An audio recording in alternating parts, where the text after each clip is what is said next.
कहाँ तक कराया था? नहीं,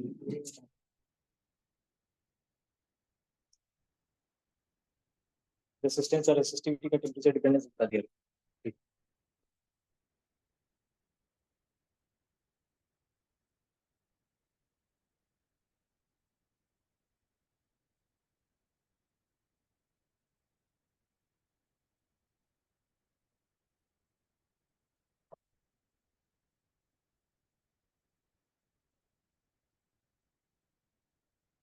नेक्स्ट, कलर कोड को हटा दिया गया है। कलर कोड में नहीं बता रहा, पहले पूछा जाता था। कलर कोड को हटा दिया और सीबीएसई से पोटेंशियोमीटर को हटा दिया। सीबीएसई नहीं है लेकिन आईसीसी वाले को पोटेंशियोमीटर है। हम लोग आगे बढ़ते हैं उसके आगे। आगे कॉम्बिनेशन था, कॉम्बिनेशन ऑलरेडी हो चुका है। ठीक है, मैं एक बार शॉर्ट रिकैप कर दे रहा हूँ। Combination of resistor.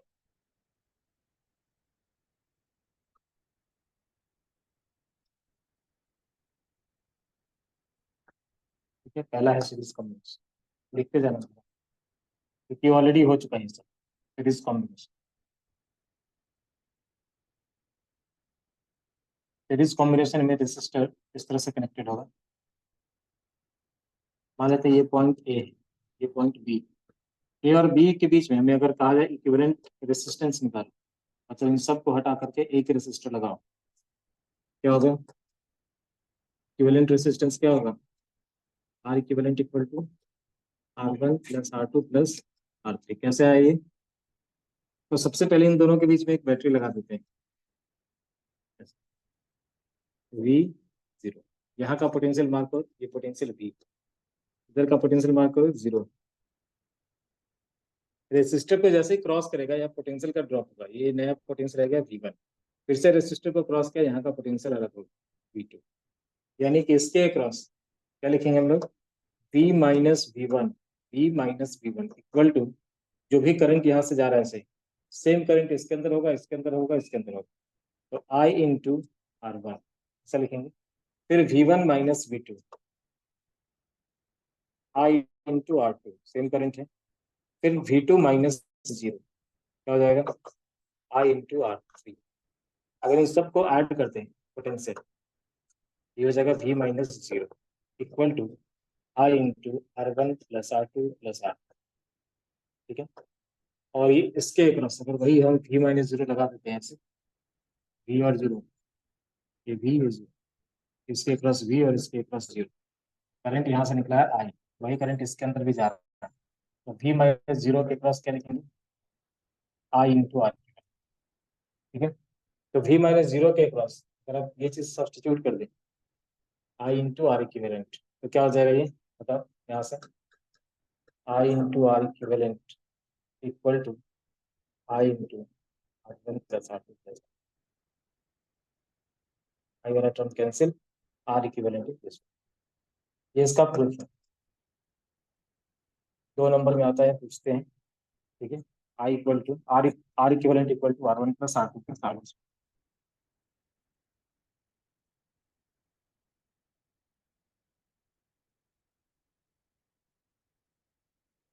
ठीक है यहाँ तक?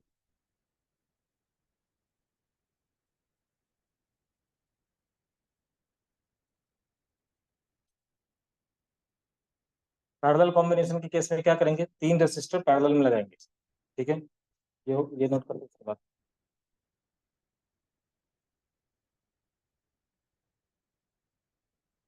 हो गया? पैरेलल कॉम्बिनेशन में ये तीनों रेसिस्टर किसमें लगाएंगे? पैरेलल में लगाएंगे, ऐसा। हो गया? अब उसको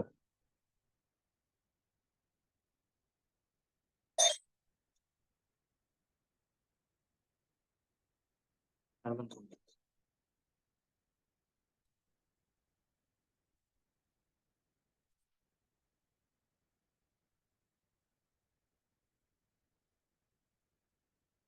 3 रेसिस्टर को लगाएंगे पैरेलल।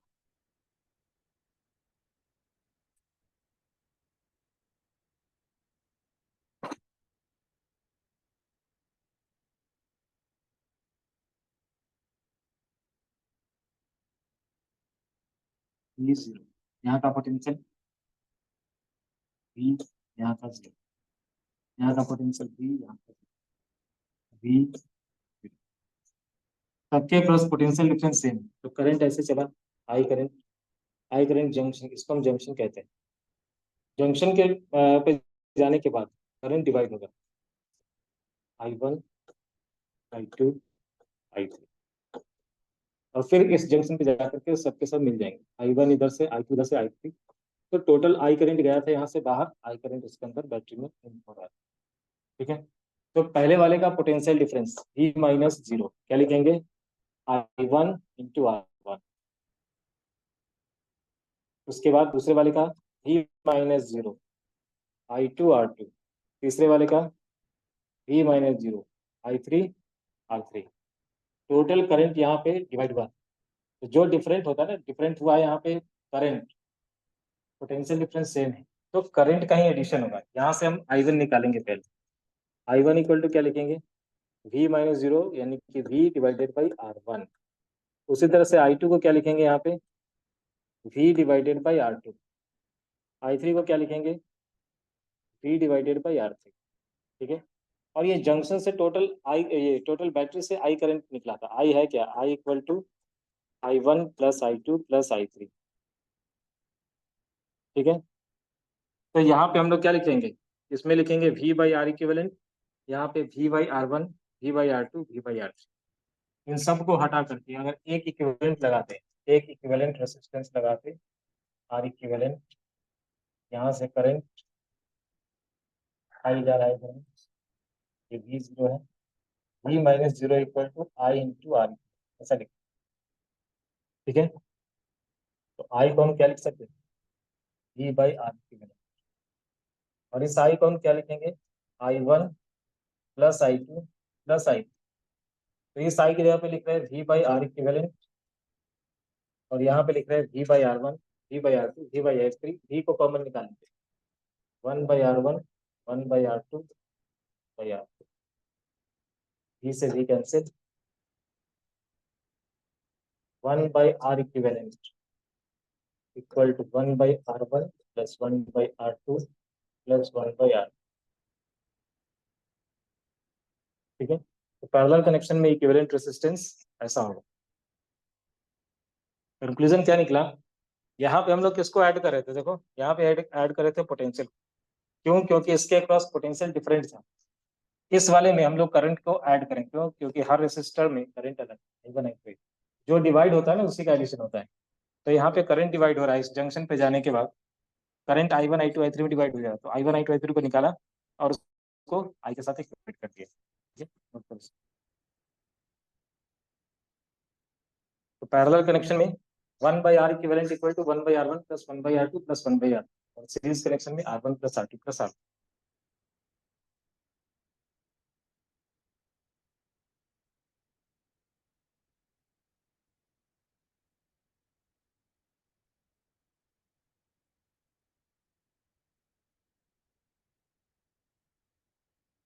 ठीक है, यहाँ तक।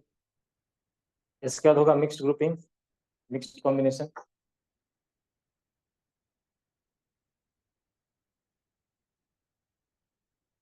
तुम लोगों ने बहुत किया होगा क्लास 10 में।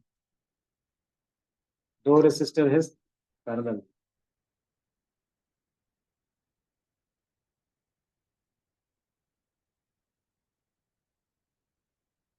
उसके साथ ये सीरीज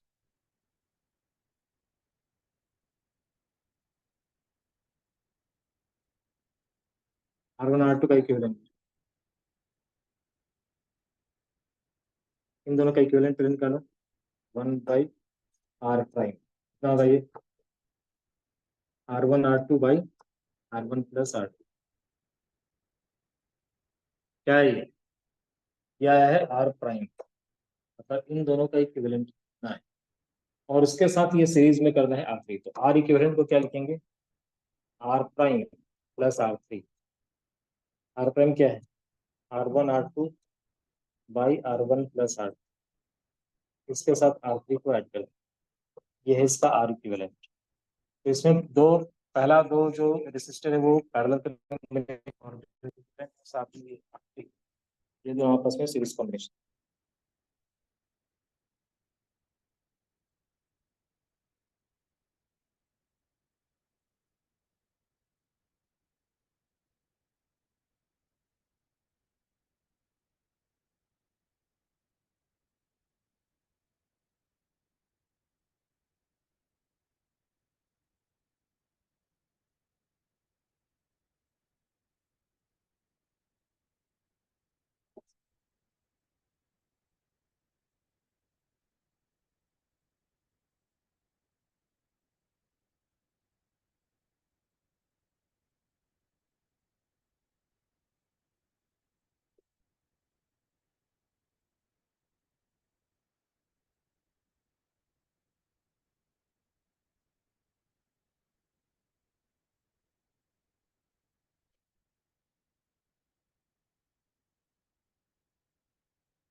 क्या?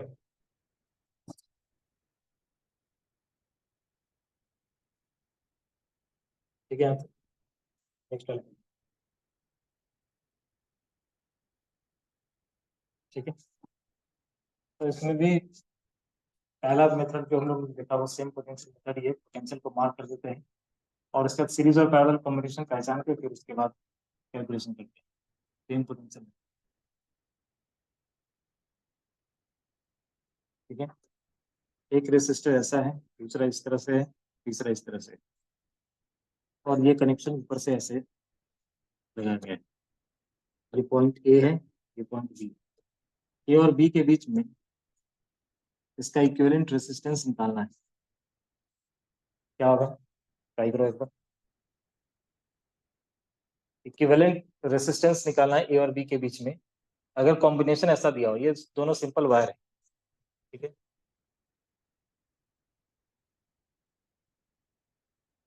क्या होगा इसका आंसर? आर इक्विवेलेंट क्या होगा? इन तीनों का इक्विवेलेंट रेसिस्टेंस क्या होगा?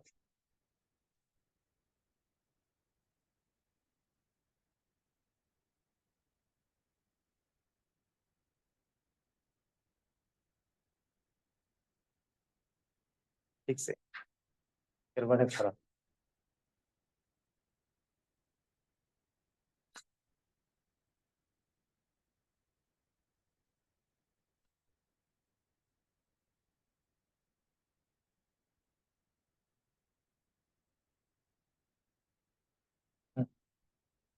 4/3।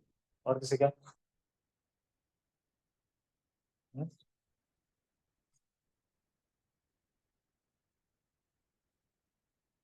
4/3। 4/3 क्या है? नहीं यार, ये सब इक्वल है, R1 R2 R3 सब equal. Are R are, R³ क्या है?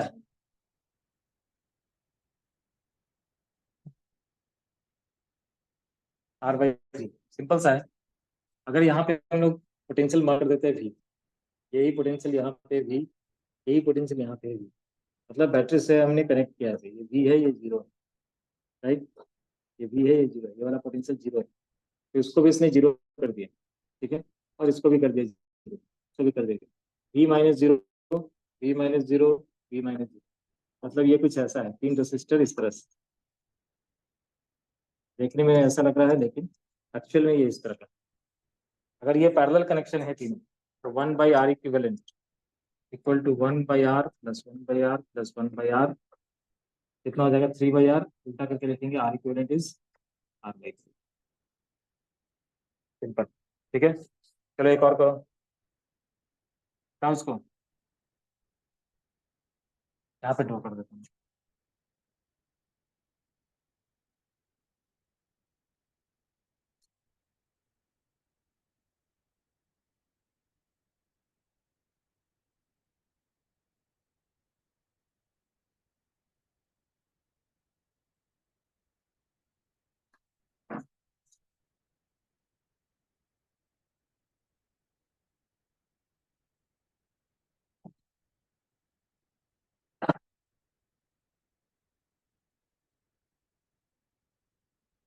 जल्दी बताओ। ए और बी के बीच में इक्विवेलेंट रेसिस्टेंस बताना है।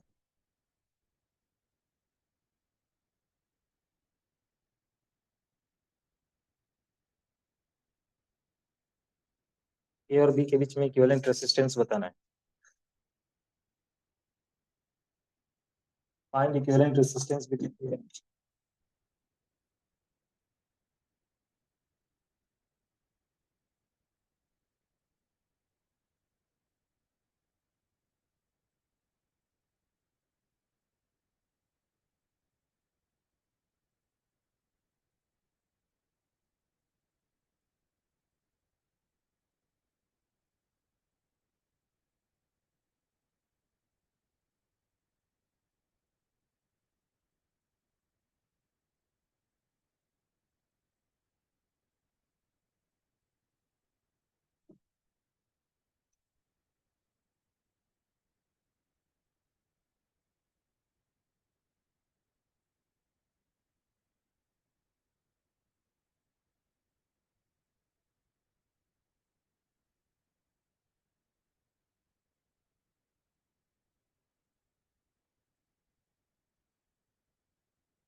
क्या है आंसर?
Find equivalent resistance.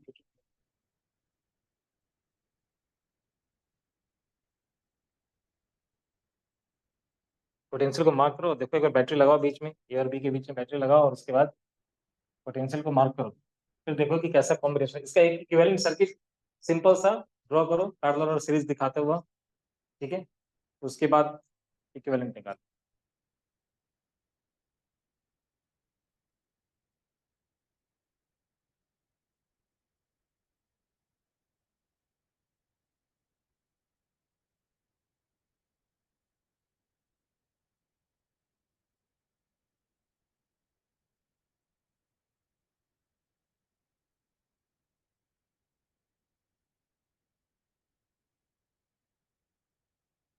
ठीक से बोलो, क्या कर रहा है?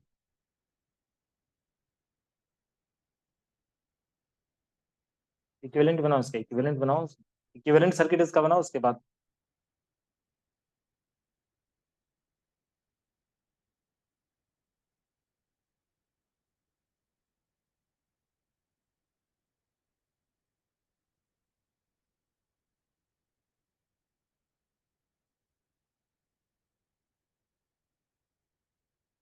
हम्म 2r/3 पूछ रहे, को बता रहे हैं? आप अपना आंसर बता रहे हैं।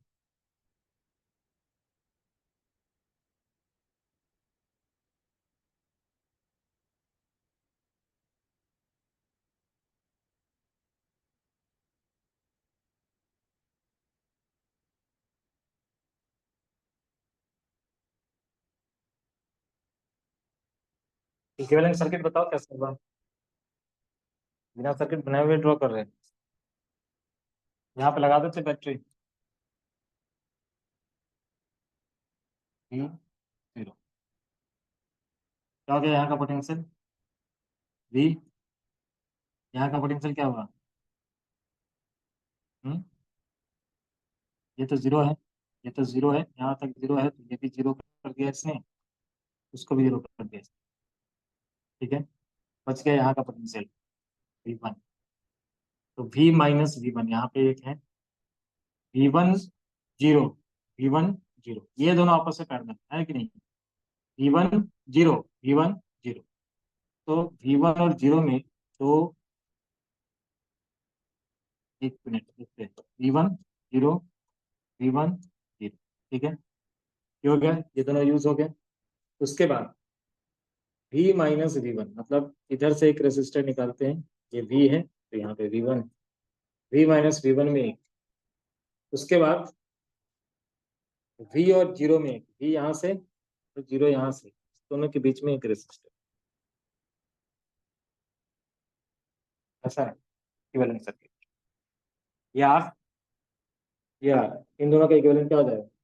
R/2, उसके साथ R सीरीज में। ठीक है, तो उसका इक्विवेलेंट यहाँ पे लगाओ, R सीरीज में, उसके साथ R/2, इस दोनों का लिख दिया, राइट, R। अब उसके साथ ये R, इन दोनों का सीरीज कनेक्शन क्या होगा? 3R/2, R प्लस R/2, तो यहाँ पे 3R/2 साथ में R। अब R equivalent 1/R equivalent equal to 2/3R plus 1/R। क्या हो जाएगा इक्विवेलेंट? दोनों में 3R एलसीएम, 3R, 2 + 3, 3 + 2 5, R इक्विवेलेंट इज 3R/2।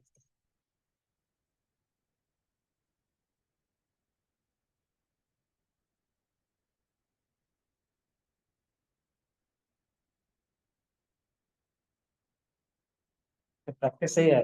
हाँ बोलो, कुछ बोलना चाहते हैं?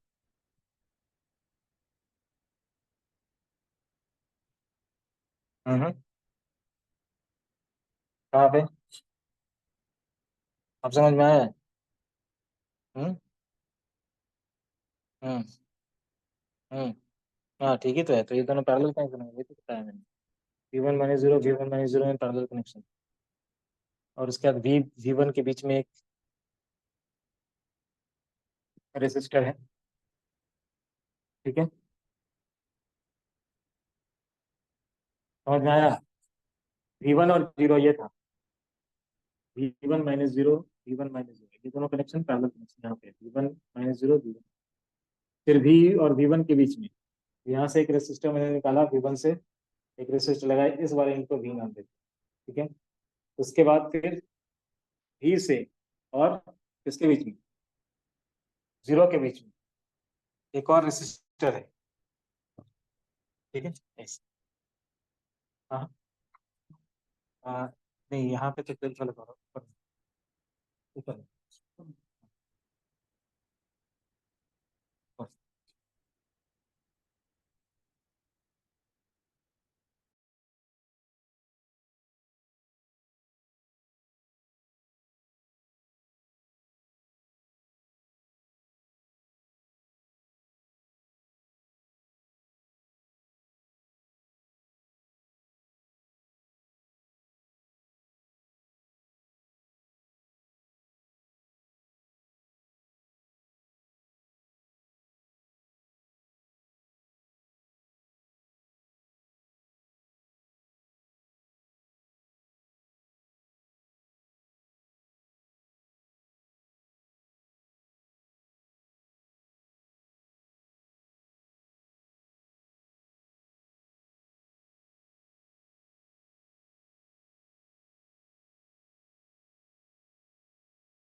और क्वेश्चन लिखा हूँ मैं, ठीक है, जैसे वैसे बस।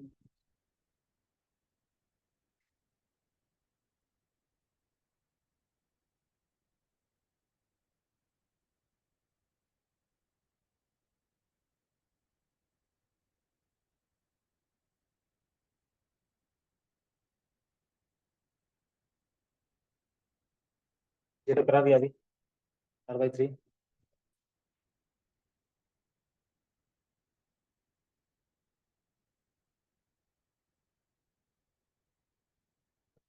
ये वाला, ये वाला ऊपर,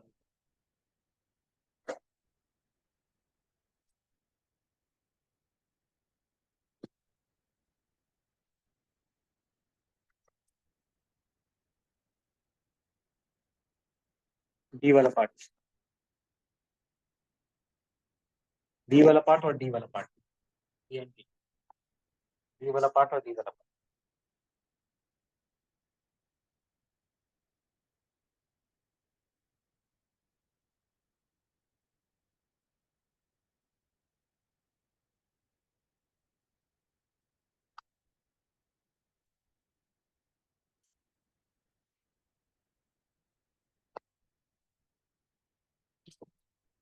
क्या बोल, इनका है प्रभास सर, बोल दो आप।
फोर आर बाई, हाँ सही, फोर आर बाई थ्री इसका।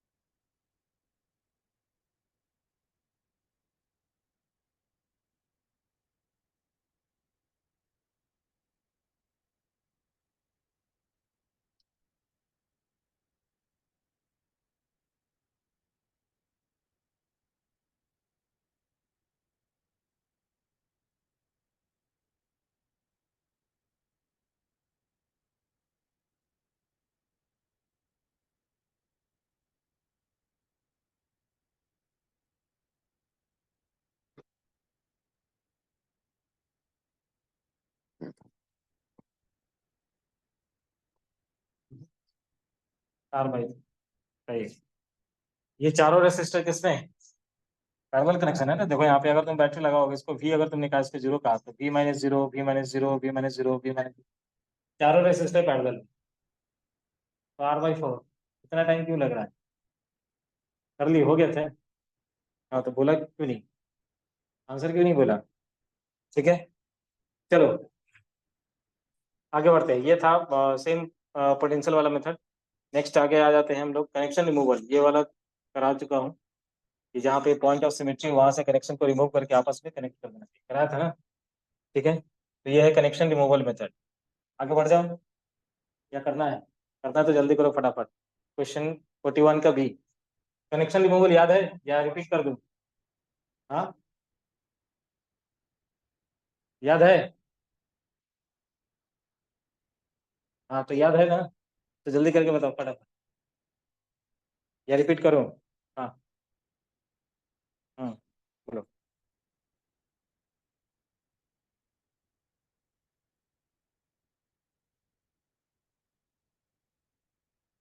हम्म, कहाँ पे वी डालना है?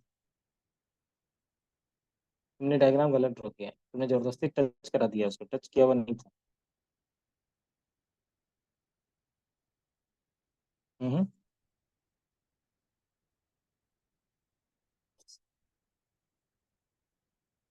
हम्म, हाँ ठीक है। अब यहाँ का पढ़ेंगे, तुम वी वन लिखोगे। ठीक है, यहाँ का अगर तुमने वी लिखा है तो ये वी वी वन, यहाँ भी वी होगा ना, वी वी वन। ये इस वाले पॉइंट का सिर्फ जीरो होगा, सिर्फ इस वाले, ये इसके साथ कनेक्टेड नहीं है। ठीक है, इसलिए ठीक है, तीन आ जाएगा तुम्हारा पैरेलल में, V minus V one, V minus V one, V minus V one, और एक वी वन और जीरो के बीच में। मतलब तीन रेसिस्टर पैरेलल लगाओ, लगाओ। इक्विवेलेंट बनाओ, पहले इक्विवेलेंट सर्किट बनाना पहले जरूरी होता है। इक्विवेलेंट सर्किट का मतलब ये हो गया, हाँ। पहले तीन दिखा दो, V V one, V V one, V V one के बीच में तीन, और फिर वी वन से निकालोगे और जीरो। समझ में आया? हाँ, एक उसके साथ सीरीज में वी वन से निकालो और जीरो। सही। ठीक है।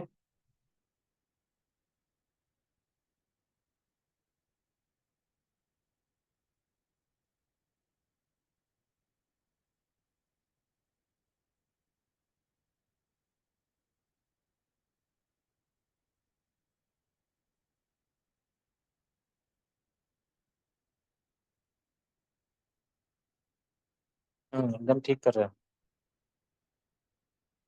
एक साथ क्यों निकाल रहे हो? ऊपर वाले का निकालो ना पहले। पहले इसका इक्विवेलेंट निकाल लो, इसका इक्विवेलेंट निकाल लो, फिर हाँ,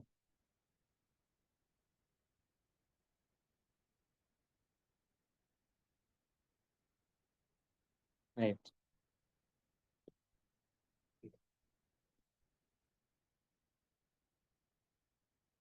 कनेक्शन को रिमूव करो। हाँ ऐसा नहीं। ये क्या किया है? R R two R, two R और R, R R two R, ऊपर में आर था, ये आर पे थ्री कैसे हो गया? तो तीनों सीरीज कनेक्शन है ना। नहीं नहीं, ऐसा नहीं, लेकिन पहले इसका काम करो तुम, आर और आर, आर और आर, टू आर जो भी आएगा वो यहाँ पे लगाओ, उसके बाद ये तीनों, ठीक है, सीरीज कनेक्शन वैसा ही नीचे। मतलब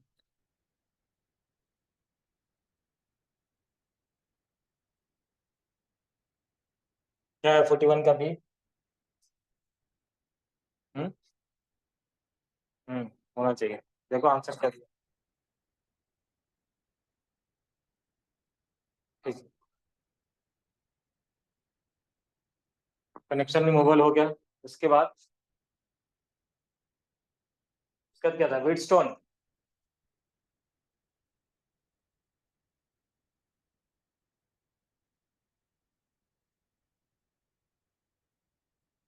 ये था, उसके बाद था दूसरा कनेक्शन रिमूवल।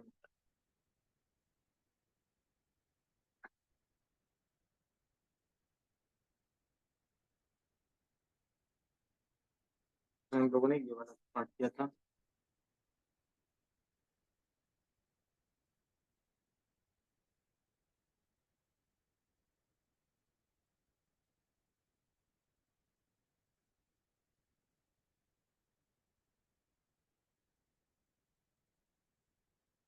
ए R R R R R R, ठीक है, आर और आर, ठीक है। ये कनेक्शन यहाँ से हम रिमूव करेंगे जहाँ पे सिमेट्रिक है पॉइंट। इन दोनों को आपस में कनेक्ट कर देना है ऐसे, ऐसा कनेक्शन को रिमूव करके। इधर में आर है, यहाँ पे आर है, और इधर में आर और आर, ठीक है। आर और क्या हो जाएगा, टू आर। ये आर और आर क्या हो जाएगा, टू आर। ये आर। अब बताओ इधर में टू आर,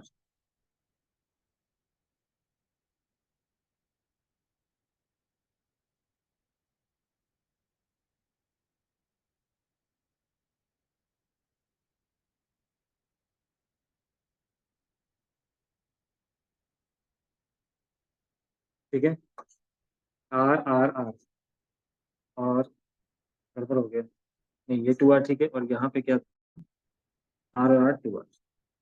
तो टू आर और आर पैरेलल कनेक्शन कितना हो जाएगा, two R into R by two R plus R, two R by three, इसका इक्विवेलेंट हो जाएगा टू आर। इसका कैसे बनाओगे, ऐसा, ये आर, यहाँ पे टू आर बाई थ्री, यहाँ पे आर, नीचे में कितना है, टू आर। अब इन तीनों का पहले series connection, R plus two R by three plus R, जो आएगा ऊपर में कितना आ रहा है, R plus two R by three plus R, कितना हो गया ये, three, three three three six, six plus two eight, eight R by three, नीचे में टू आर, इधर में एट आर बाई थ्री, नीचे में टू आर। अब इन दोनों का पैरेलल कनेक्शन, लेकिन वहां पे जो क्वेश्चन है वैसा ही सिमेट्रिकल डायग्राम नीचे में भी है, ठीक है। तो जो एस सी वर्मा का क्वेश्चन है उसमें कैसा आएगा, एट आर बाई थ्री ऊपर, टू आर, और नीचे में एक और आएगा eight by, eight R by three, उन तीनों का पैरेलल कॉम्बिनेशन, ठीक है। एस सी वर्मा का जो क्वेश्चन है उसके अकॉर्डिंग ये इसमें एक और, एस के अकॉर्डिंग ऐसा, eight R by three, two R, और फिर उसके बाद एट आर बाई थ्री, और इन तीनों का पैरेलल, ठीक है, इन तीनों का पैरेलल, ठीक है। कनेक्शन रिमूवल के बाद हम लोग आ गए किसमें, कनेक्शन रिमूवल के बाद विडस्टोन ब्रिज।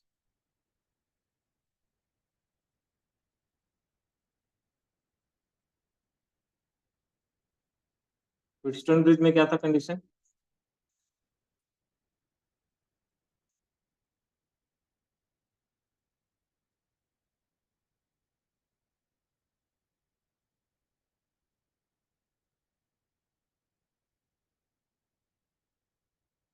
यहाँ पे गैल्वेनिक लगा रखा है, ये पी है, ये क्यू है, ये आर है, एस, ठीक है। यहाँ पे अगर हम बैटरी लगाते हैं ऐसे, तो क्या कहा गया है, नल पॉइंट के लिए कंडीशन निकाला है। नल पॉइंट का मतलब है नल डिफ्लेक्शन पॉइंट, कि गैल्वेनोमीटर कोई डिफ्लेक्शन नहीं दिखा रहा है। गैल्वेनोमीटर डिफ्लेक्शन कब नहीं दिखाएगा, जब इस ब्रांच से कोई करंट नहीं जाएगा। बैटरी लगाया, बैटरी ने करंट सप्लाई किया, देखो यहाँ ये करंट यहाँ तक पहुंचा, पहुंचा, उसके बाद ये दो पार्ट में डिवाइड हुआ, ठीक है, जंक्शन है ये, जंक्शन पे ये दो पार्ट में डिवाइड हुआ, करंट ऐसे चला गया I1, करंट ऐसे आ गया I2, ठीक है। अब इधर में जाने के बाद यहाँ पे भी एक जंक्शन मिला है, इस जंक्शन पे करंट को डिवाइड होना चाहिए था, गैल्वेनोमीटर से जाना चाहिए था और कुछ पार्ट ट्यूब से जाना चाहिए, लेकिन ऑब्जर्वेशन क्या है, गैल्वेनोमीटर कोई डिफ्लेक्शन नहीं दिखाता है। इसका मतलब इस वाले ब्रांच से कोई करंट नहीं गया, तो जो भी करंट यहाँ पे पहुंचा वो सीधा करंट यहाँ निकल गया, ठीक है। उसी तरह से ये करंट यहाँ पे पहुंचा, जंक्शन मिला, डिवाइड होना चाहिए था, लेकिन गैल्वेनोमीटर कोई डिफ्लेक्शन नहीं दिखा रहा है, वही करंट कैरी फॉरवर्ड हो गया I2 इसके अंदर, ठीक है।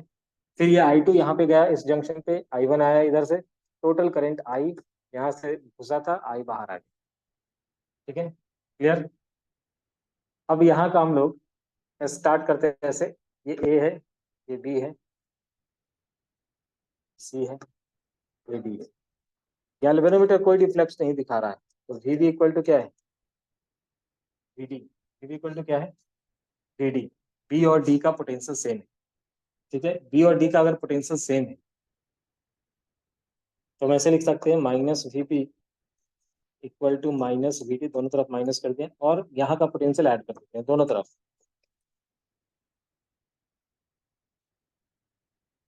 VA माइनस VB को हम लोग क्या लिखेंगे, यहाँ का देखो करंट क्या है I1, रेसिस्टेंस है P, I1 इंटू पी, क्या लिखा है, I1 into P equal to VA minus VD को क्या लिखेंगे, I2 इंटू R। तो I1 बाई I2 क्या आ चुका है, R बाई P, ठीक है। सेम काम वापस हम लिखेंगे कि VB इक्वल टू है VD, right. VB equal to क्या है, VD। अब दोनों दोनों में हम लोग VC को माइनस करेंगे,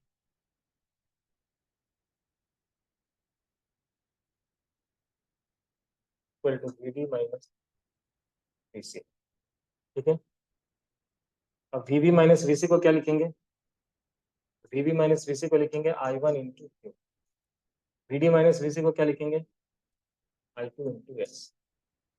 तो I1 by I2 equal to S by Q, ठीक है। I1 by I2 is S by Q, इधर में क्या लिखा था, I1 by I2 R by P, इसको पहला इक्वेशन, तो दूसरा from first and second, left hand side equal है, तो R by P equal to S by Q, ठीक है। यहाँ तक R by P equal to S by Q, इसी को उल्टा करके लिख दो, P by R equal to Q by S, ठीक है।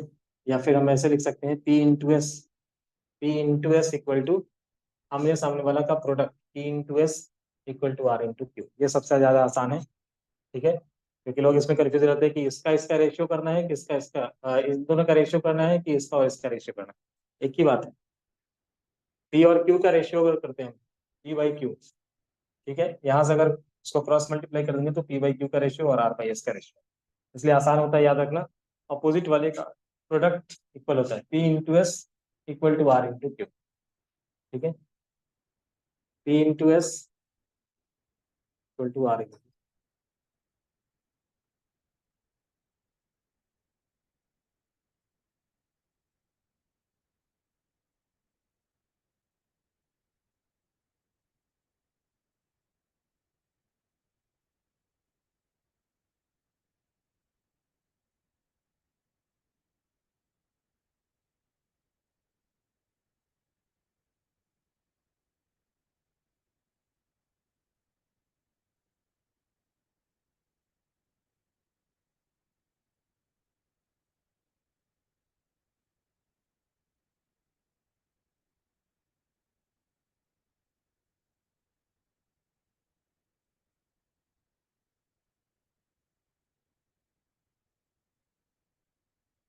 ठीक है। यानी कि जब भी ऐसा क्वेश्चन रहेगा तो इसकी जगह पे कोई रेसिस्टर दे देगा, 5 रेसिस्टर ऐसा है, ये और यहाँ पे एक रेसिस्टर होगा। तो पहले तुम्हें देख लेना है कि अगर ये रेशियो दोनों इक्वल है, P/Q इक्वल टू R/S, तो इधर से कोई करंट, कोई भी रेसिस्टर हो, कैपेसिटर हो, कोई डिवाइस इस 2 पॉइंट के बीच में लगाएंगे वो काम नहीं करेगा। ठीक है, तो सर्किट को कैसे सिंपल करते हैं, हम एक इक्विवेलेंट सर्किट बनाते हैं जिसमें इधर इन दोनों के बीच का जो है उसको निकाल के फेंक हटा देते हैं, ये दिखाते ही नहीं। तो जैसे इसको हटा दोगे तुम खुद सोच के देखो, अब इसको हटा दो, अब इक्विवेलेंट निकालना आसान हो गया तुम्हारे, ये दोनों सीरीज में, ये दोनों सीरीज में आपस में कर लो। ठीक है, तो जब भी तुम्हें 5 या 5 से ज्यादा रेसिस्टर देखे, सबसे पहले चेक करो कि विडस्टोन है कि नहीं, विडस्टोन जरूर होगा। ठीक है, और विडस्टोन अगर है तो उस केस में वो पॉइंट फाइंड करो जहां का पोटेंशियल सेम। ठीक है, कभी सिचुएशन ऐसा ही दिखेगा, मान लो कि इस बैटरी को, ये ऐसा था अभी कैलकुलेटेड जीरो डिफ्लेक्शन दिखा रहा था, अगर इसी बैटरी को मैंने यहाँ और यहाँ पे कनेक्ट किया है तुम्हें रेशियो इक्वल दिखेगा, लेकिन उस केस में हम विडस्टोन का कंडीशन इसको हटा नहीं सकते। समझ में आ रहा है, एकदम परफेक्ट दिखेगा तुम्हें विडस्टोन जैसा कंडीशन, देखना यहाँ पे ड्रॉ कर रहा हूँ, इसको दे दिया 4, इसको लिख दिया मैंने 8, यहाँ पे लिखा 5 और इसको लिखा मैंने 10 और इधर में लिख दिया मैंने 2। ठीक है, अगर मैंने बैटरी को ऐसे कनेक्ट किया तो आसान है, दिख रहा है 4/8 5/10 दोनों का रेशियो 1:2 का रेशियो, इसको हटा देंगे और फिर आसान है कनेक्शन करना। ठीक है, 8 + 4 12 और 15 और फिर पैरेलल कनेक्शन करना। लेकिन इसी बैटरी को अगर ऐसे कनेक्ट किया होता है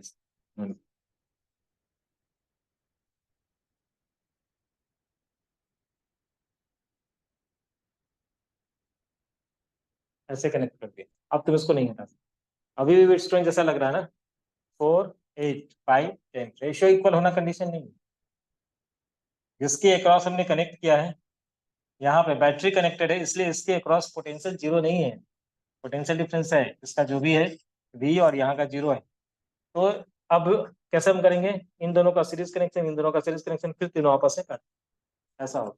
ठीक है, बिटस्टोन की तरह सीधा इसको हटा मत देना, तो सीधा रेशियो लेकर के कैलकुलेशन नहीं करना है, ये भी देखना है कि बैटरी किसके अक्रॉस कनेक्टेड है, जहां पे बैटरी कनेक्टेड होता है उसका जो दो छोड़ करके अपोजिट एंड है उन दोनों का पोटेंशियल सेम होना, कंडीशन ये। ठीक है, क्लियर, लिखना है नोट कर लेना, जहां पे बैटरी कनेक्टेड है उसके अलावा जो दूसरा जो 2 पॉइंट है उसके अबाउट, जैसे यहाँ पे बैटरी कनेक्टेड है, अब इसको छोड़ दे तो ये दोनों ही कनेक्शन इसका है, इसके अक्रॉस पोटेंशियल इक्वल होता है।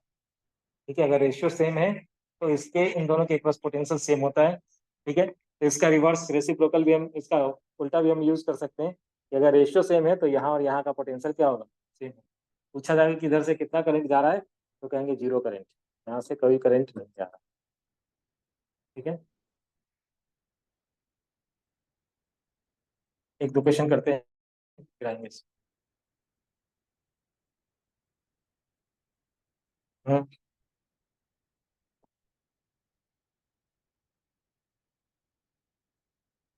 एकदम प्रिपरेशन पैरेलल रखना, ठीक है, क्योंकि खत्म होगा और टेस्ट होगा इसका।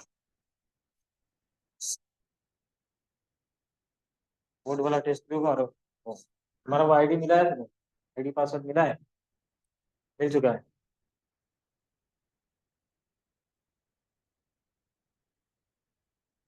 हम्म, हो गया।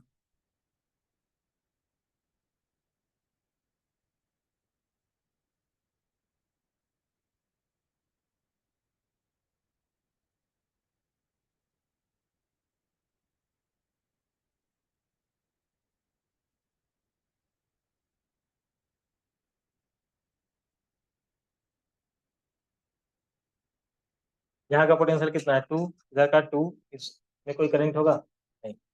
यहाँ का पोटेंशियल कितना है 2, यहाँ का 2, कोई करंट होगा। यहाँ का पोटेंशियल 0, यहाँ का 0, कोई करंट होगा। तो पूछा find the current in the three resistor, 0। Find the current in the three resistor, क्या हो जाएगा, यहाँ का इसका और इसका सेम पोटेंशियल है, इसका और इसका सेम पोटेंशियल है, इसका और इसका सेम पोटेंशियल, तीनों रेसिस्टर में किसी भी रेसिस्टर से करंट, प्रेशर डिफरेंस की वजह से फ्लूइड का फ्लो होता है, एयर जो फ्लो होता है वो किसकी वजह से, प्रेशर डिफरेंस की वजह से। टेम्परेचर डिफरेंस की वजह से हीट का फ्लो होता है, उसी तरह से किसी भी रेसिस्टर के अंदर करंट का फ्लो पोटेंशियल डिफरेंस की वजह से होता है। पोटेंशियल डिफरेंस अगर नहीं है तो उसके अंदर कोई भी करंट नहीं होगा। ठीक है, तो इसका आंसर होगा 0। ठीक है, देख लो answer. Question number 40, what should be the value of R in the figure for which the current in it is 0। R का क्या वैल्यू होना चाहिए कि करंट इसके अंदर 0 है? तो रेशियो इक्वल है 10/10, 5/5, 1:1 का रेशियो।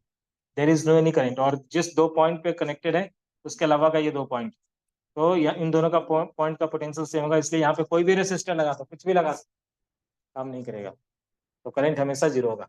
40 का आंसर होगा for any values of R. ठीक है, आर के किसी वैल्यू के। 41 हो ही चुका है। 41 का पार्ट ए और 41 का पार्ट ए ट्राई करो, जो हो गया उसमें टिक लगाते रहना ताकि पता चले। बाद में पूछूंगा यहाँ कौन कौन सा हो गया है, कौन कौन सा नहीं हुआ, क्योंकि करना में सारे क्वेश्चन है। ठीक है, नए वाले सिलेबस के पढ़ी करेंगे तो लास्ट का कुछ पोर्शन आरसी सर्किट वाला नहीं करेंगे। ठीक है, हालांकि जी एडवांस में है, एडवांस में है।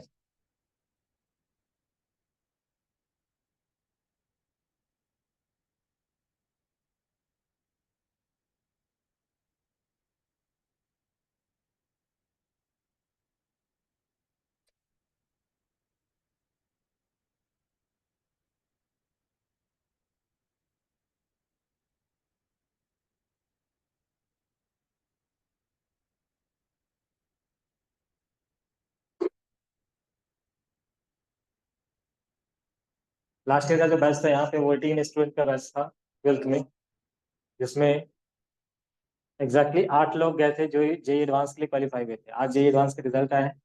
अभी तक दो लोगों ने बताया, पृथ्वीश और हेमंत, इन दोनों का हो चुका है जेई एडवांस में। और उसके अलावा भी आदित्य, जो डीपीएस से ही था, आदित्य आदित्य का 108 नंबर है, 110 नंबर है कट ऑफ से, 2 नंबर से उसका छूटा, सोचो। 2 नंबर से छूट गया, छूट गया। 1 नंबर से भी छूटता तो छूटता है। ठीक है, 110 गया है कट ऑफ इस बार, 108 नंबर है।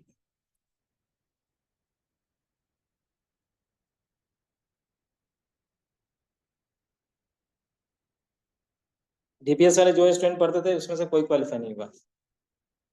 इस बार डीपीएस का जो भी था, ये आर्या थी, आर्या, आर्या का भी वो जैसा बताइए कि क्वालिफाई नहीं हुआ, कट ऑफ क्लियर नहीं हुआ। ठीक है, उसके बाद Aditya, I scored 108 marks and hence not qualified. ठीक है, 2 नंबर से इसी का छूटा। उसके बाद पृथ्वी का हो गया, हेमंत का हो गया, शौनक का भी दिखा नहीं रहा है, मैंने भी चेक किया है, उसका एरर दिखा रहा है। एरर दिखा रहा है, हो सकता है सर्वर इशू होगा, तो उम्मीद है कि ये क्वालिफाई कर देना, ये डीपीएस रूबी पार्क है। ठीक है, तो ये क्वालिफाई कर जाएगा ऐसा लग रहा है। इस वाले डीपीएस से अभी तक का कोई नहीं आया है। डीपीएस मेगा सिटी तो खैर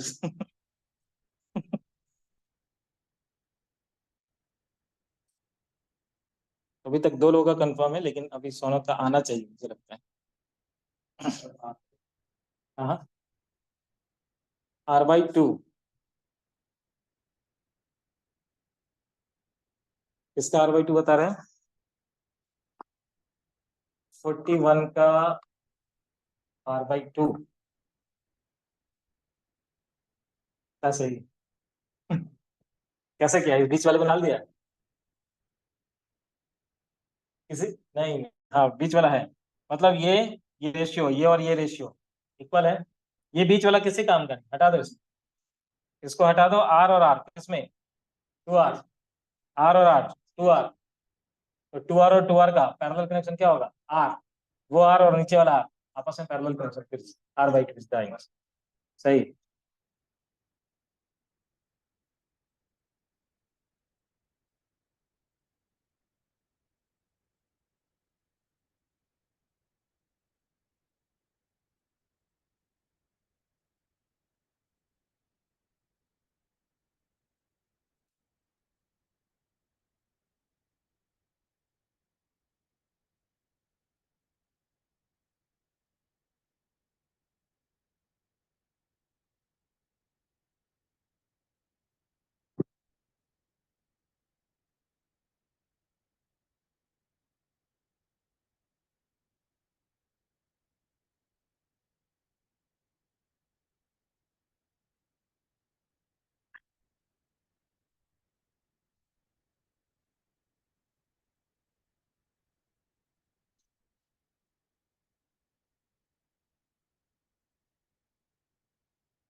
हो गया। 42 में आ जाओ, 42। 42 में अलग से पूछा है इन्होंने कि फाइंड द करेंट। ये हो गया सब लोग का? ये बताओ इसको। हाँ, हाँ किया।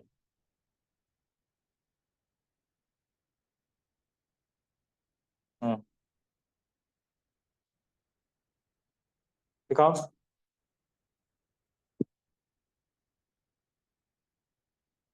कौन सा है ये वाला? ये वाला क्या क्या किया? V-0 में हटा दिया।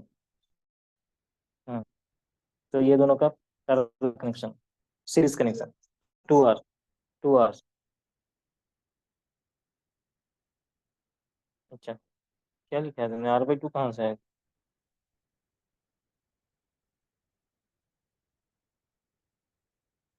V-0 तो ये है। अच्छा, इसमें तुमने लिखा है ये R है, ये 2R होना चाहिए ना, ये दोनों V-0 में। हम्म। ओ अच्छा, तुमने इन दोनों को पैरेलल करके R/2 तो वापस R। ठीक है, ठीक है। R। ठीक। हम्म। 1/2R, 1/2R, 1/R। ठीक। हम्म, दिखाओ। क्या किया? पूरा सत्यानाश कर दिया। 1/2R। क्या लिखा है? 2R, 1/R।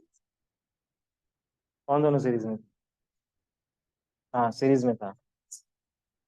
उसके साथ में तीनों आपस में पैरेलल ना। अरे 2R एक, 2R1, तो 1/2R प्लस 1/R होगा ना। ये क्या लिखा है जबरदस्ती आंसर? हम्म। इनका हो गया, वो 42 करेंगे, 42। ठीक है।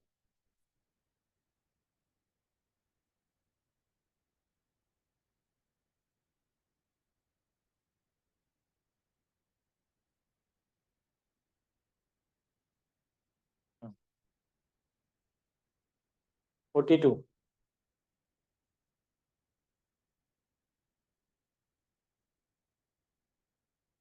साफ काट के हटा दिया। ठीक है। हाँ, 0.4 एम्पियर। देखे कैसे? ये दोनों देखो, ये एक्सटेंडेड व्हीटस्टोन कहते हैं इसको। ऐसे सीरीज में अगर लगाते जाएंगे, 10/10, 10/10 इक्वल है। ये 50 किसी काम का नहीं, हटा दो, सर्किट से निकाल दो इसको, देख दो। इधर में 10/10, 10/10, ये किसी काम का नहीं। देखो इसको, बचा क्या? 10, 10, 10। सीरीज में 30, 10, 10, 10, 30, दोनों आपस में पैरेलल। तो 30/2, 15, 15। और ये पूछा कि एमीटर कितना रीड करेगा, मतलब करंट पूछा है। 6 वोल्ट का बैटरी है, आर इक्वलेंट निकल गया 30, तो V/R, I = V/R, तो 6/15। 6/5, 0.4, राइट, 0.4। ठीक है। C, E, 45 का C और E टिक लगाते जाना, ठीक है। ये पूछूंगा तो पता होना चाहिए कौन कौन सा चीज हो गया है।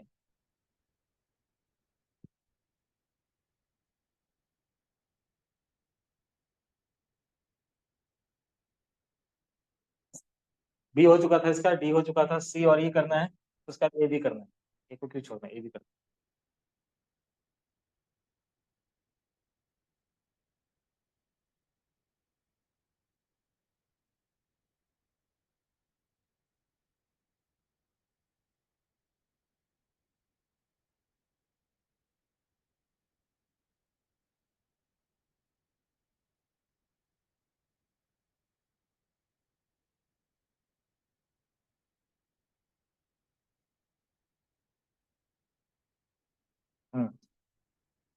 B तो हो गया था, तो हो गया नहीं। B और D हो चुका, ACE करना है, ACE।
हम्म, हम्म, सही। किसका? किसका? और किसका? सही। इक्विवेलेंट रेसिस्टेंस क्या होगा? आर। देखो यहाँ पे इन दोनों का रेशियो इक्वल है, ये किसी काम का नहीं। ठीक है, ऐसे तुम देखो इसको कैसे ड्रॉ किया इन्होंने। यहां से निकाला, दो रेसिस्टर निकालना है। दो रेसिस्टर, ये रहा, ये रहा, ये वाला, ये वाला। ठीक है, उसके बाद दोनों जा करके यहाँ का एक पॉइंट है, ये वाला पॉइंट इधर का, और दूसरे वाले रेसिस्टर का एक पॉइंट है यहाँ से। ठीक है, इन दोनों के बीच में एक रेसिस्टर लगाया है। हो गया।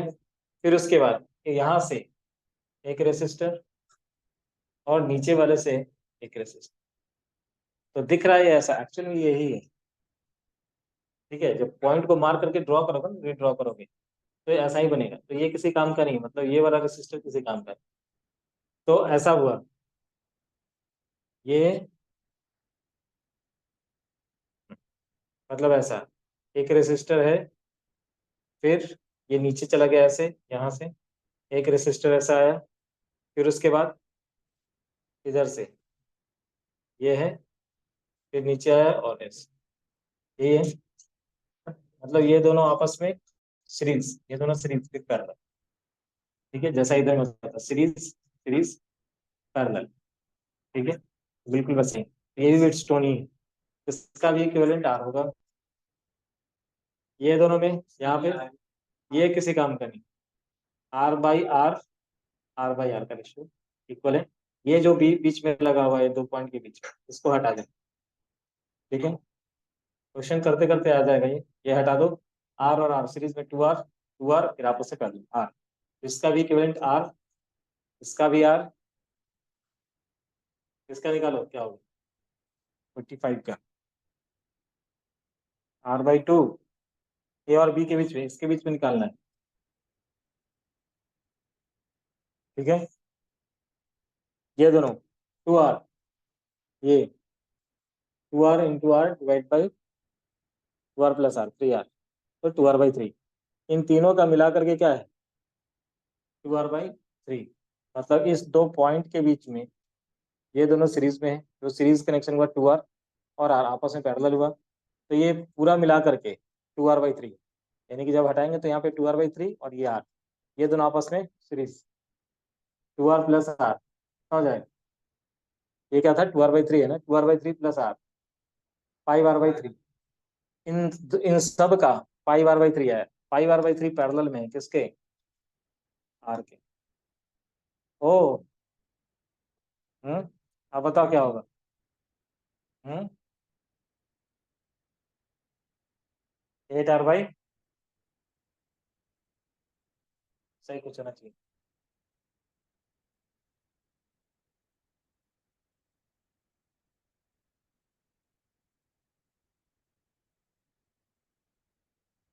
हो गया, ये भी बता चुका हूँ शायद, जी ऐसा लग रहा है। डायगोनली अपोजिट जो जाएगा था, मेथड ऑफ सिमेट्री, बताया था ना मेथड ऑफ सिमेट्री। तो डायगोनली अपोजिट के लिए क्या होता है, बॉडी डायगोनल के अपोजिट? हम्म बॉडी डायगोनल के अपोजिट क्या होता है, मालूम नहीं? दिमाग में नहीं है? क्या होता है बॉडी डायगोनल के अपोजिट? आज मार खाएगा सब। डंडा मंगाता हूँ, डंडा। कहाँ गया था डंडा?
हो गया?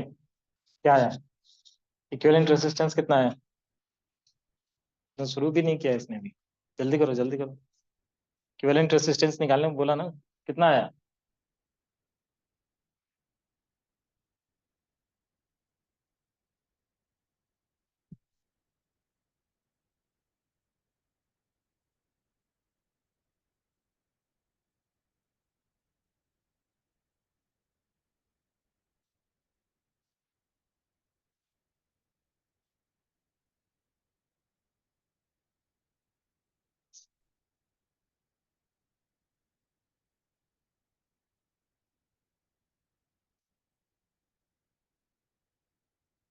ये कौन लेके आया है? ये अच्छा, सुबह किसी किसी का छूट गया है क्या?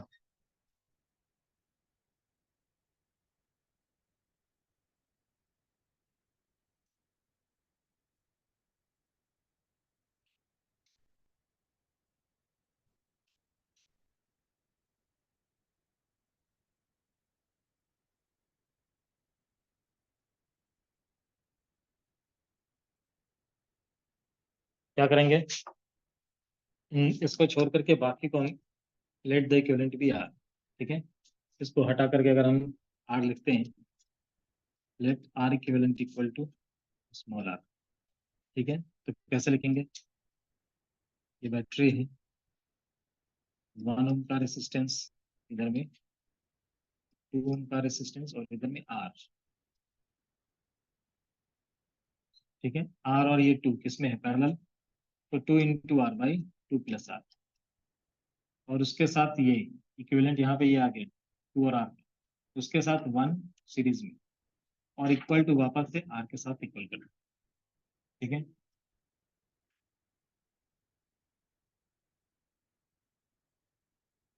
क्या आ जाएगा ये? 2R + 2 + R divided by 2 + R equal to R, cross multiply कर दो। 3R + 2 equal to 2R + R का स्क्वायर। क्या हो जाएगा? ये सबको एक तरफ ले जाओ। R² - R - 2 equal to 0। यहाँ से फैक्टराइज कर दो। R² - 2R + R - 2 equal to 0। R - 2 + 1 × R - 2 equal to 0। तो यहाँ से दो वैल्यू आया, R + 1 इक्वल टू 0 और एक R - 2 इक्वल टू। R का वैल्यू कितना है? 2 या फिर -1। -1 तो हो नहीं सकता है। ठीक है, -1 हो नहीं सकता है। -1 हो नहीं सकता क्योंकि R निगेटिव हो गया। तो हम क्या करेंगे? R का वैल्यू लेंगे 2। R का वैल्यू आ चुका है 2। इसका मतलब पहला वाला जो पार्ट था, find the effective resistance between point A and B, ये कितना आ चुका? 2 ओम। ठीक है, अब इस वाले रेसिस्टेंस का वैल्यू आ चुका है 2 ओम। ठीक है, टोटल इफेक्टिव रेसिस्टेंस देखो, 2 और 2 का क्या आ गया? 1, फिर 1 और 1 2, तो इफेक्टिव रेसिस्टेंस भी कितना है? 2। इफेक्टिव रेसिस्टेंस 2 है, टोटल वोल्टेज कितना है? 6। तो 6 डिवाइडेड बाई 2 कितना? 3 एम्पियर का करंट यहां से निकला। यहां से निकला 3 एम्पियर का करंट। रुक जाओ, 3 एम्पियर का करंट निकला, वो 1 ओम 1 ओम वाले में गया। यहाँ आने के बाद जंक्शन मिलेगा उसको, इधर भी जाना है इधर भी जाना है। ठीक है, और इधर का भी रेसिस्टेंस कितना है? 2 ओम। तो दोनों में इक्वली डिवाइड होगा। ठीक है, पैरेलल कनेक्शन में करंट डिवाइड होता है, इक्वली डिवाइड होगा, तो पूरा 3 ओम 3 एम्पियर का करंट गया था, दोनों में 1.5 चला जाए। तो तुमसे यही पूछा गया है कि current passes through 2 ohm resistor, इस 2 ओम रेसिस्टर से कितना करंट जा रहा है? That is 1.5 ampere. देखो आंसर है।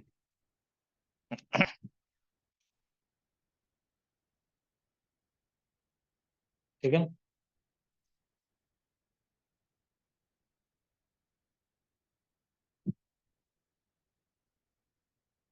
क्या सोच रहे हो? रिसर्च कर रहे हो क्या कुछ? हम्म, तो आगे बढ़ जाओ नेक्स्ट वाले में। नेक्स्ट वाला नहीं, अभी नहीं करना है। ठीक है, तो विटस्टोन हो गया, उसके बाद कनेक्शन रिमूवल हो गया, मेथड ऑफ सिमेट्री भी हो गया, इसके बाद सेम पोटेंशियल हो गया है, किरचॉफ्स किरचॉफ्स बाकी। चलो ठीक है, अब हम लोग थोड़ा आगे बढ़ते हैं। ठीक है, थ्योरी में आ जाते हैं।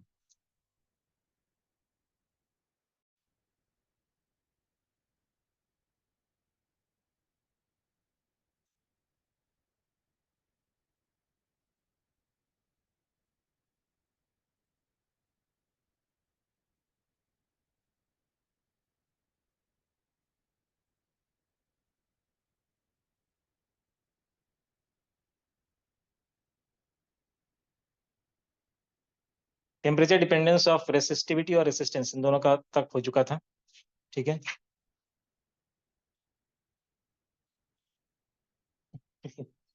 ठीक है ठीक है।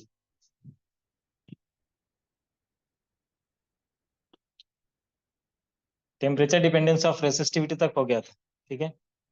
अब इसके बाद बैटरी और ईएमएफ, ये करना है। पोटेंशियल डिफरेंस है,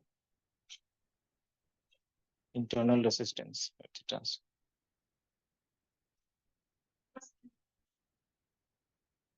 किनकी क्लास है? किनकी क्लास है? वहाँ टेस्ट है क्या? हाँ। ऊपर में बैठे।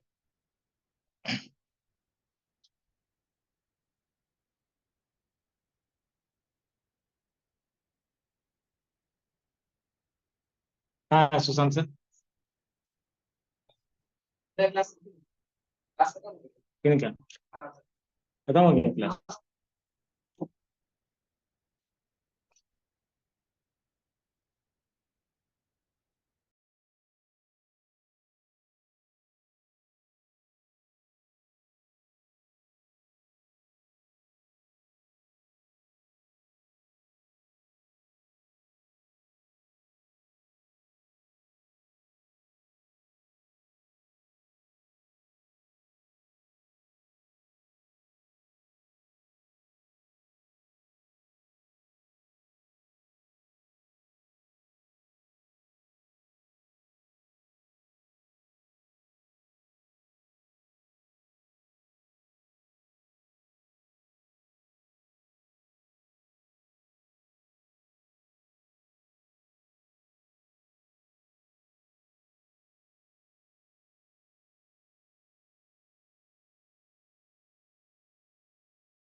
कॉम्बिनेशन हो गया है।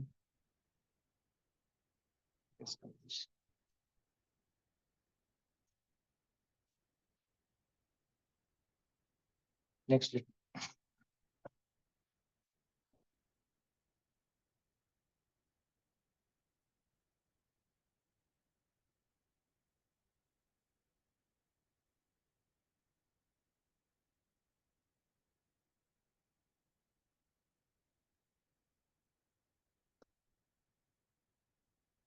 ठीक है, ऐसे कोई करंट यहाँ से, सपोज कोई बैटरी लगा हुआ है यहाँ पे, इसका कुछ अपना इक्विवेलेंट रेसिस्टेंस होगा, उस रेसिस्टेंस से अगर हम पोटेंशियल में डिवाइड कर देंगे तो एक करंट मिलेगा। करंट आई ऐसे जा रहा है। ठीक है। इसके अंदर अगर R1 के अंदर तुमसे पूछे कि कितना करंट है, तो कहेंगे कि आई करंट। लेकिन अगर यहाँ पे R1 और R2, या फिर इधर में, फिर इसको R कर देते हैं, यहाँ पे R1 और R2, ऐसा दो रेसिस्टर है, और दोनों कैसा कनेक्शन है? पैरेलल कनेक्शन है, दिख रहा है। तो ये आई करंट जाने के बाद जंक्शन मिला, जंक्शन पे डिवाइड होगा I1 I2। अभी I1 I2 कितना है in terms of I? R1 R2 के टर्म। तो क्या लिखेंगे कि टोटल जो करंट यहाँ से गया है यहाँ पे, इन हुआ है आई। आई करंट जा करके हो चुका है I1 plus I2, I1 I2 में डिवाइड। इन दोनों का पोटेंशियल सेम है या नहीं है? जो भी इसका पोटेंशियल मान लेते हैं वी है पोटेंशियल या वी वन है पोटेंशियल।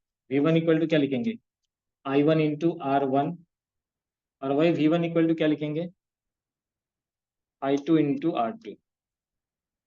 ठीक है, तो इन दोनों का रेशियो जो होगा I one by I two क्या हो जाएगा, बताओ, I one R one equal to I two R two, I one R one equal to I two R to, ऐसा आ जाएगा। ठीक है, I one R one equal to I two R two. अब ये बताओ आई वन आई टू का ratio क्या है यहाँ से, R two by R one. ठीक है, I one by I two का रेशियो है R two by R one. अब ध्यान से देखना इधर, दोनों तरफ मैंने वन ऐड कर दिया, प्लस वन प्लस वन, क्या हुआ इधर, I one plus I two, LCM ले लिया, divided by I two equal to, इधर में क्या आ चुका, R two plus R one divided by, सही लिखा। I two plus I one क्या है, टोटल करंट आई, तो total current I by I two equal to R one plus R two by R one. अब तुम्हें आई to निकालना है in terms of आई, तो आई टू को भेज दो इधर, I one, I into R, I into R one, I into R one divided by R one. उसी तरह से आई वन अगर निकालेंगे तो क्या आ जाएगा, बताओ, देख करके बताओ, आई वन जब निकालेंगे तो वो आई टू जब निकाल रहे हैं, आई टू इसके अंदर, तो आर टू को हमने छोड़ दिया, क्या लिखा, R one by R one plus R two by total resistance divided by into multiplied by total current I. तो यहाँ पे हम क्या लिखेंगे, आई वन जब लिख रहे हैं तो आई वन किस में है, आर वन में, आर वन को छोड़ दो, क्या बचा है, आर टू, तो I into R two by R one plus R two. ये बहुत काम का रिजल्ट है, बहुत जगह पे यूज होता है, और डायरेक्ट दे देगा। मान लो कि यहाँ का टोटल करंट तुम्हें मालूम है, इसके अंदर कितना करंट है, सीधा इस फॉर्मूला को यूज कर सकते, ध्यान रखना है पैरेलल कनेक्शन होना चाहिए। ठीक है, नोट कर, इसका है इसका हेडिंग है division of current in parallel resistor, division of current in parallel resistor.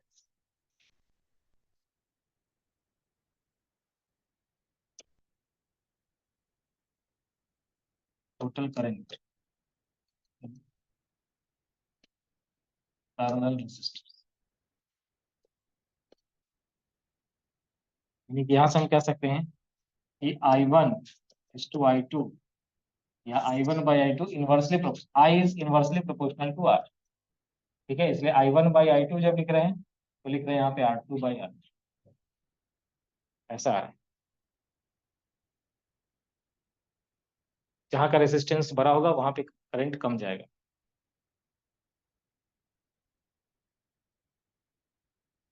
Next वाले क्लास में हम लोग पढ़ेंगे कि बैटरी का मैकेनिज्म क्या है, बैटरी कैसे काम करता है।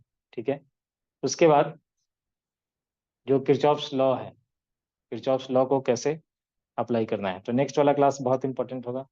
ठीक है,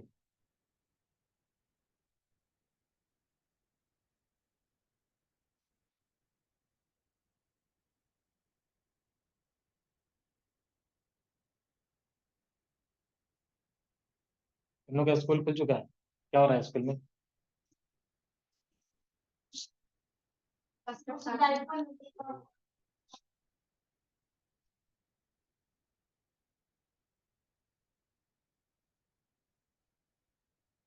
पोटेंशियल शुरू हुआ है,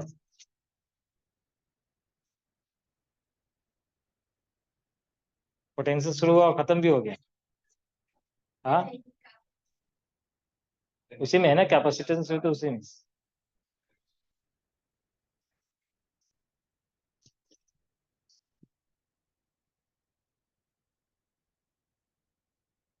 कैपेसिटेंस तो उसमें कम है, सेटिंग तो बहुत कम पड़ना।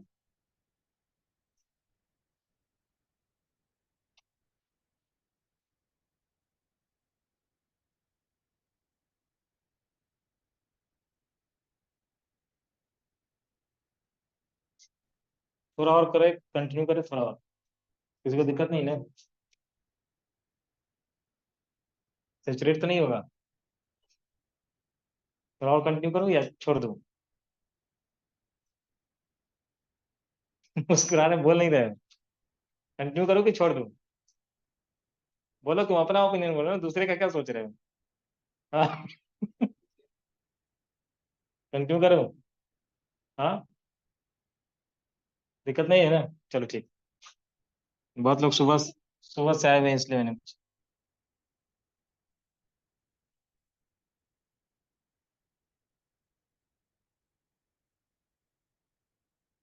थोड़ा और आगे बढ़ते हैं, बैटरी का मैकेनिज्म देखेंगे, और उसके बाद जो किरचॉफ्स लॉ है, ठीक है, किरचॉफ्स लॉ में आ जाएंगे।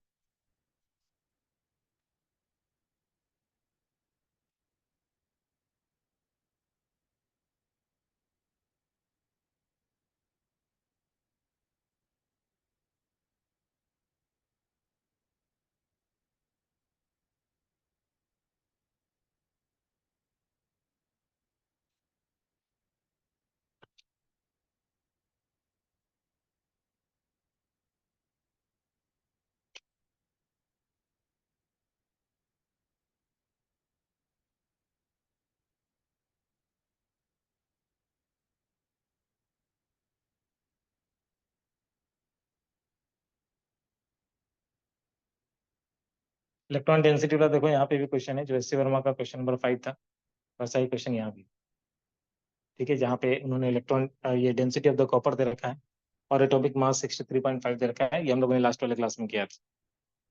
ठीक है।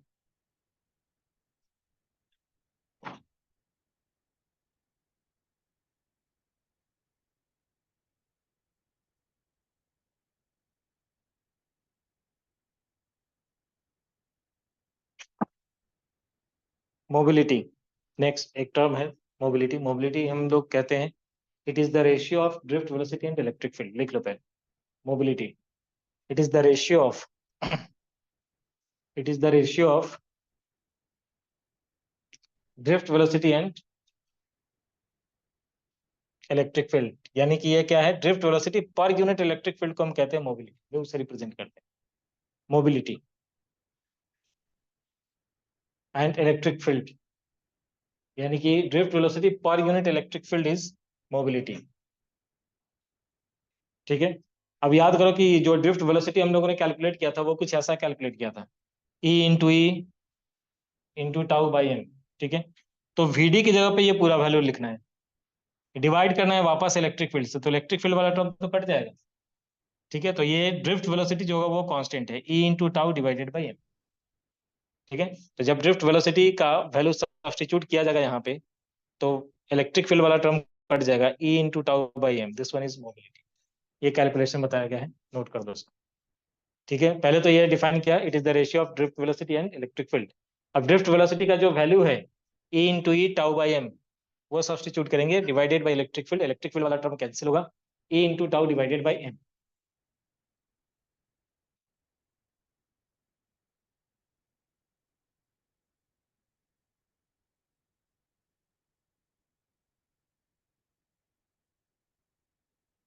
ठीक है यहाँ तक?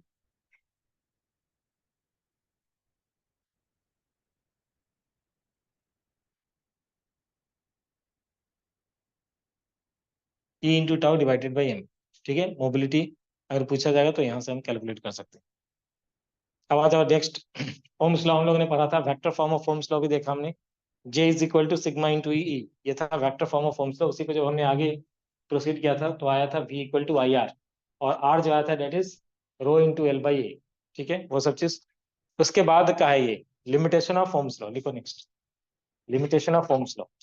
ओम्स लॉ के ऊपर भी लिमिटेशन है, ऐसा नहीं है कि ये हमेशा V प्रोपोर्शनल टू आई ही होगा। ठीक है, कुछ देर के बाद ये V अगर इंक्रीज करते जाएंगे तो करंट इंक्रीज होता है, लेकिन कुछ देर के बाद ये प्रोपोर्शनलिटी सीज हो जाता है। ठीक है, so although Ohm's law has been found valid over a large class of material, there do exist material and device used in electronic circuit where the proportionality of V and I does not hold. The deviation broadly are one or more of the following type. क्या पहला क्या है, V ceases to proportional to I। दूसरा है, the relation between V and I depends on the sign of V। आगे तुम लोग पढ़ोगे ये चीज, जो लास्ट वाला चैप्टर है उसमें एक वो टॉपिक है सेमीकंडक्टर का। सेमीकंडक्टर के केस में ओम्स लॉ वैलिड नहीं होता है। सेमीकंडक्टर जो है उस केस में ओम्स लॉ वैलिड नहीं है। ओम्स लॉ क्या है, V प्रोपोर्शनल टू I। जितना वोल्टेज बढ़ाएंगे उतना करंट बढ़ेगा। तो ग्राफ जो आता है वो ऐसा आता है, वी वर्सेस आई का ग्राफ स्ट्रेट लाइन आता है। ठीक है, ये ओम्स लॉ है। लेकिन जब सेमीकंडक्टर के अंदर अगर हम लोग ड्रॉ करते हैं वी वर्सेस आई ग्राफ, तो वी वर्सेस आई ग्राफ ऐसा आता है। इसको हम कहते हैं, आगे पढ़ोगे तुम लोग, फॉरवर्ड बायस। फॉरवर्ड बायस में एक पर्टिकुलर वैल्यू के बाद करंट सडनली इंक्रीज होता है ऐसे, तो ये प्रोपोर्शनलिटी नहीं है। ठीक है, तो प्रोपोर्शनलिटी यहाँ पे खत्म हो चुका है। यहाँ पे रिवर्स बायस के केस में जब पोटेंशियल को उल्टा कर देते हैं, उस केस में एक पर्टिकुलर वोल्टेज के बाद करंट सडनली इंक्रीज हो जाता है। ठीक है, तो ये भी प्रोपोर्शनलिटी को, यहाँ भी प्रोपोर्शनलिटी नहीं है। तो ये जो केस है, जब तुमसे पूछा जाएगा कि कौन सा ऐसा केस है जहाँ पे भी प्रोपोर्शनल टू आई नहीं होता है, तो वो होता है डायोड का केस, सेमीकंडक्टर डायोड। ठीक है, तो डायोड के केस में हम लोग भी वर्सेस आई फॉरवर्ड बायस में ऐसा ड्रॉ करते हैं, रिवर्स बायस में ऐसा ड्रॉ करते हैं। ठीक है। उसके बाद गैलियम आर्सेनाइड, गैलियम आर्सेनाइड भी एक सेमी वो डायोड ही है। तो गैलियम आर्सेनाइड के केस में वी वर्सेस आई का ग्राफ ऐसा होता है। ठीक है, तो ये ग्राफ दोनों ड्रॉ कर लेना है, क्योंकि जब एक्सेप्शंस पूछते हैं तो तुम्हें ये ड्रॉ करना पड़ेगा। ठीक है।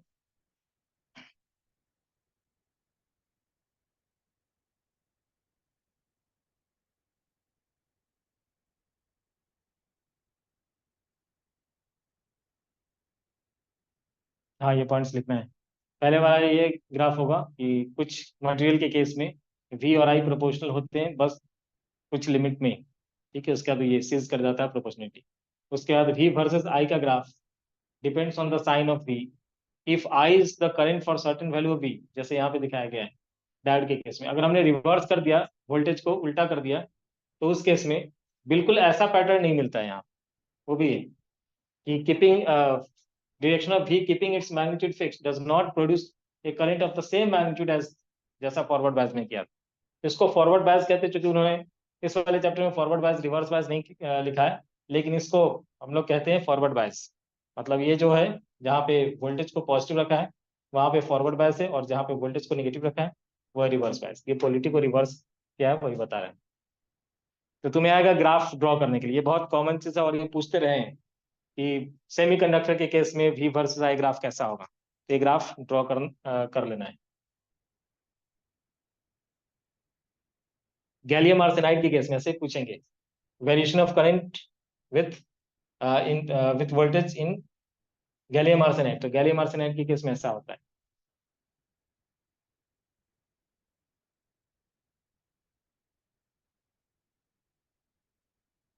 यहाँ पे उसी वाले पॉइंट के लिए लिखा है, the relation between V and I is not unique, that is there is more than one value of V for the same current.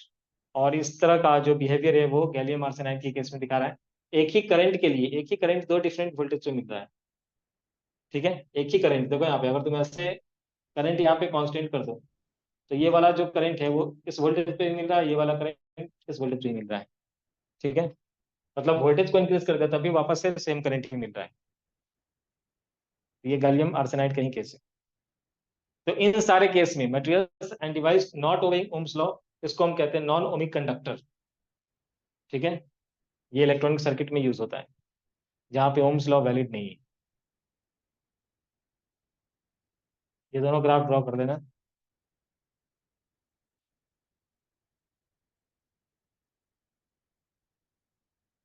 क्योंकि थ्योरेटिकल क्वेश्चन जब आएगा तो ऐसे लिखने लिखने को आएगा, लिखना पड़ेगा, ड्रॉ करना पड़ेगा, मार्किंग सही करना पड़ेगा कि वोल्टेज भी है यहाँ पे मिली एम्पियर में करंट। ये भी नोट करने वाला पॉइंट है, ये करंट जो है वो मिली एम्पियर में है।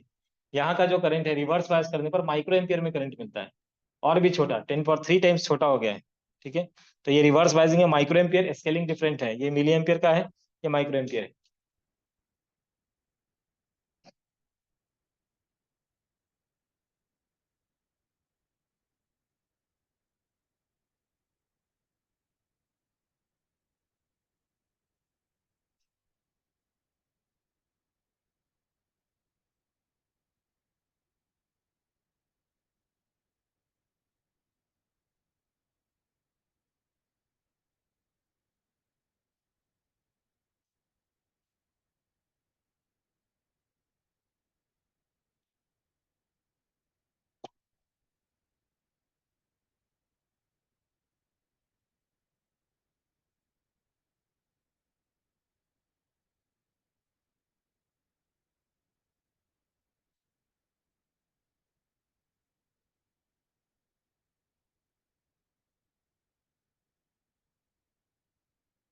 ठीक है, यहाँ तक गैलेमर्सन एडवर्ड लिख रहे हैं वी इज नॉट यूनिक, एक पर्टिकुलर आई के लिए भी दो डिफरेंट वोल्टेज हो सकता है।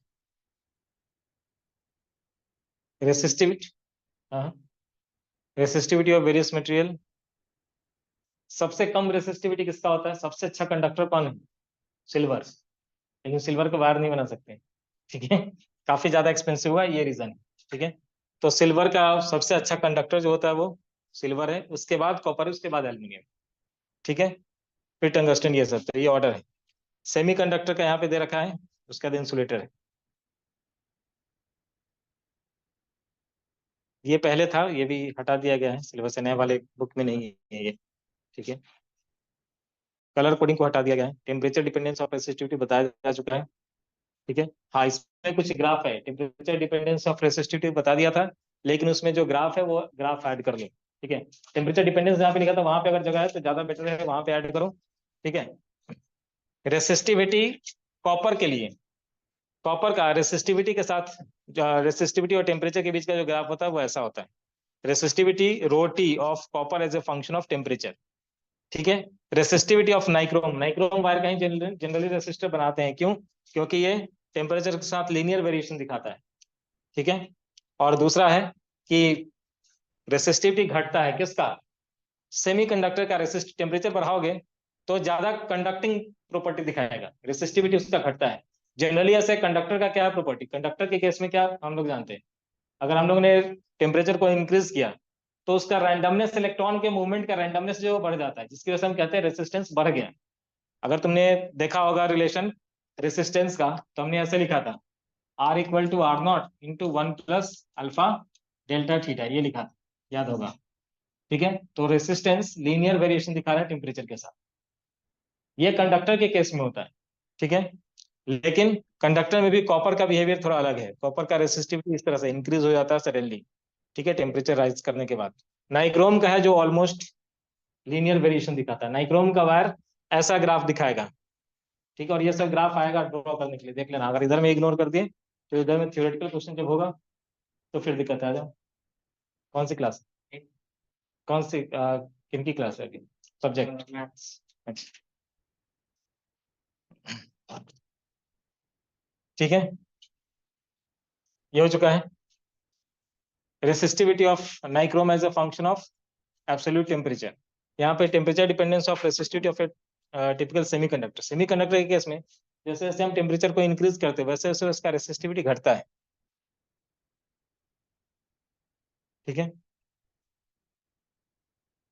ये तीनों ग्राफ ड्रॉ कर लेना फटाफट, और ये लिख लेना जरूर नीचे में, रेसिस्टिविटी ये किसके लिए? कॉपर के लिए, ये है नाइक्रोम के लिए, नाइक्रोम का ही लीनियर होता है इसलिए नाइक्रोम वायर को यूज किया जाता है रेसिस्टेंस में। और ये है सेमीकंडक्टर के लिए, जो टेम्परेचर जैसे जैसे इंक्रीज करेंगे वैसे वैसे रेसिस्टिविटी उसकी घटेगी, कंडक्टिविटी इंक्रीज होता है।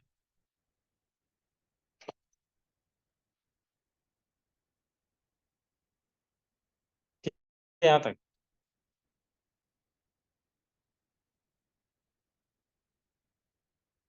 जैसा ये नाइक्रोम नाइक्रोम वायर का जैसा है,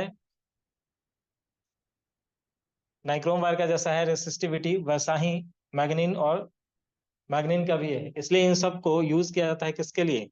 स्टैंडर्ड रेसिस्टर बनाने के लिए इन सब चीज को यूज करते हैं, क्योंकि इसका टेम्परेचर के साथ वेरिएशन लीनियर है। ठीक है,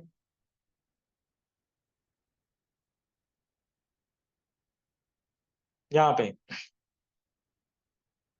देखो, यहाँ पे रेसिस्टिविटी याद होगा कि हम लोगों ने जब J is equal to sigma into E लिखा था, तो सिग्मा का वैल्यू बताया था मैंने, सिग्मा का वैल्यू क्या था? N E square tau divided by M, ये था ना।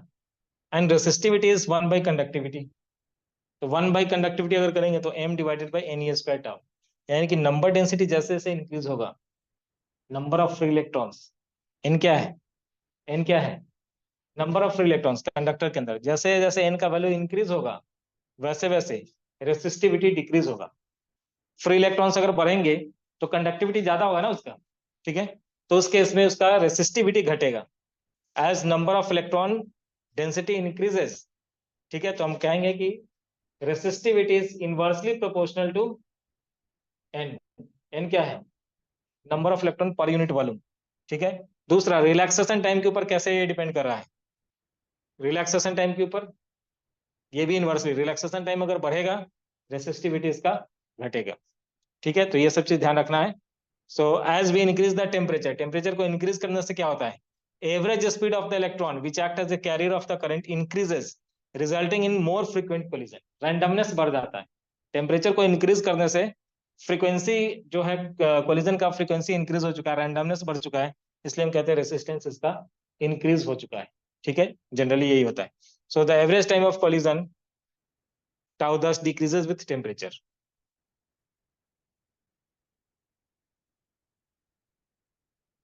एन के ऊपर क्या इफेक्ट पड़ेगा टेम्परेचर इंक्रीज करने से, नंबर जो है कंडक्टर के अंदर फ्री इलेक्ट्रॉन्स, वो नंबर टेम्परेचर के ऊपर डिपेंड नहीं करता। So in a metal n is not dependent on temperature to any appreciable extent and thus decrease in the value of tau will rise in temperature causes rho to increase as we have observed.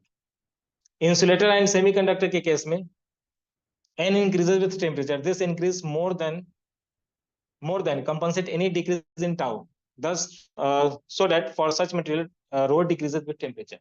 इन दोनों के case में, किस case में, semiconductor के case में और insulator के case में, इन दोनों केस में टेम्परेचर इंक्रीज करने से रो का वैल्यू क्या होता है, डिक्रीज करता है। ठीक है, आज के लिए हम लोग यहीं तक रखेंगे। इलेक्ट्रिकल एनर्जी पावर ये वाला पार्ट हम लोग नेक्स्ट वाले क्लास में करेंगे।